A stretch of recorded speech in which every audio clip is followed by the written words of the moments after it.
కోనసీమ తిరుమల వాడపల్లి శ్రీ వెంకటేశ్వర స్వామి వారిని శాసన మండలి సభ్యులు, బీజేపీ జాతీయ కార్యవర్గ సభ్యులు సోమ వీర్రాజు దంపతులు, మాజీ జాతీయ బీసీ కమిషనర్ సభ్యులు ఆచార్య దంపతులు దర్శించుకున్నారు.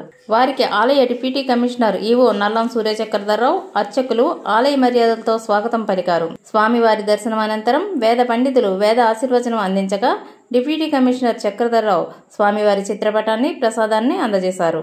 ఆయన వెంట రాష్ట్ర బీజేపీ కార్యవర్గ సభ్యులు పాలూరి సత్యానందం, తమలంపూడి రామకృష్ణరెడ్డి, రాష్ట్ర యువమోర్చా అధికార ప్రతినిధి పాలూరి జయప్రకాష్ నారాయణ, నియోజకవర్గం కన్వీనర్ అయినవెల్లి సత్యబాబు గౌడు, స్టేట్ కౌన్సిల్ మెంబర్ శిష్టా కుటుంబరావు, రాష్ట్ర యువమోర్చా కార్యదర్శి కాలాబొత్తుల చిన్నారి, మాజీ అధ్యక్షులు నడింపల్లి సుబ్బరాజు, మండల అధ్యక్షులు ఉమ్మడిశెట్టి వెంకటేశ్వరరావు, సంపతి కనకేశ్వరరావు, మద్దింశెట్టి శ్రీనివాస్, పెన్నాడ చిన్న, బొర్రా ఆంజనేయులు తదితరులు పాల్గొన్నారు.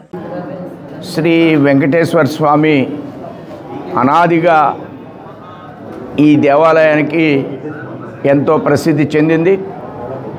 ఈ మధ్యకాలంలో స్వామి ఇక్కడే ఉన్నట్లుగా రాష్ట్ర ప్రజలు భావిస్తూ ఈ 7 ప్రదక్షిణాలు చేయడం, వారు అనుకున్న పనులన్నీ స్వామి చేత చేయించే విధంగా కార్యక్రమం జరుగుతున్న మూలంగా రోజు రోజుకి పోయిన వారం వెంకటేశ్వర స్వామి నక్షత్రం, ఆ రోజు కూడా ఇంకా విరివిగా జనాలు వచ్చారు.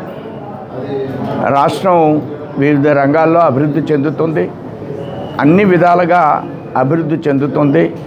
వారిని, ఈ రాష్ట్రాన్ని మరింత సుభిక్షంగా తీర్చిదిద్దాలని ఈవేళ మేము కోరుకోవడం జరిగింది.